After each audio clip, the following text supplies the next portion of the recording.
দর্শক, ক্রিকেট মানেই উত্তেজনা, আবেগ আর নাটকীয়তা। কিন্তু কখনো কি দেখেছেন এমন ম্যাচ যেখানে খেলোয়াড়রা নয় বরং আম্পায়ারই হয়ে গেলেন দিনের সবচেয়ে বড় খবর? বাংলাদেশ আয়ারল্যান্ড টেস্টে এমন এক হাস্যকর মুহূর্ত ঘটেছে যা দেখে খেলোয়াড় থেকে শুরু করে দর্শক পর্যন্ত সবাই হাসিতে ফেটে পড়েছে। হ্যাঁ, আজ জানাবো সেই গল্প যেখানে মাফ চাইতে চাইতে শেষমেশ আম্পায়ারের জান গেল। বিশ্বাস হচ্ছে না? তাহলে শুনে ফেলুন পুরো ঘটনাটা। সিলেটের রোদে ম্যাচটা চলছিল একদম স্বাভাবিকভাবে। বাংলাদেশের তরুণ স্পিনার হাসান মুরাদ বল ছুড়লেন আইরিশ ব্যাটার টাকারের উদ্দেশ্যে।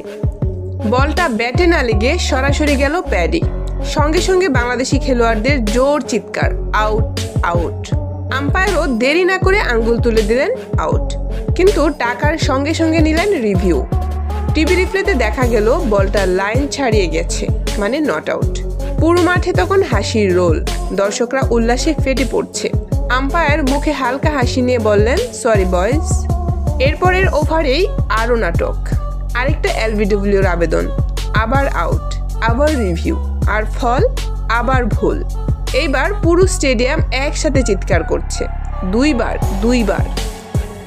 বাংলাদেশি বোলার মিরাজও মজা করে বললেন, স্যার আজ আর ডিসিশন না দিলেই ভালো। আম্পায়ারও হেসে মাথা নাড়লেন, দিস টাইম রিয়ালি সরি।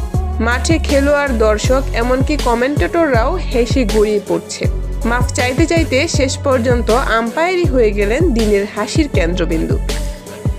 ক্রিকেটে ভুল হতে পারে, কিন্তু এমন সততা আর হাস্যরসই খেলাটাকে করে তোলে আরও মানবিক, আরও সুন্দর।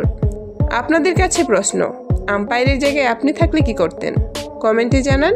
আর ভিডিওটা ভালো লাগলে লাইক দিয়ে চ্যানেলটা সাবস্ক্রাইব করে ক্রিকেটের এমনই মজার মুহূর্ত দেখতে থাকুন প্রতিদিন।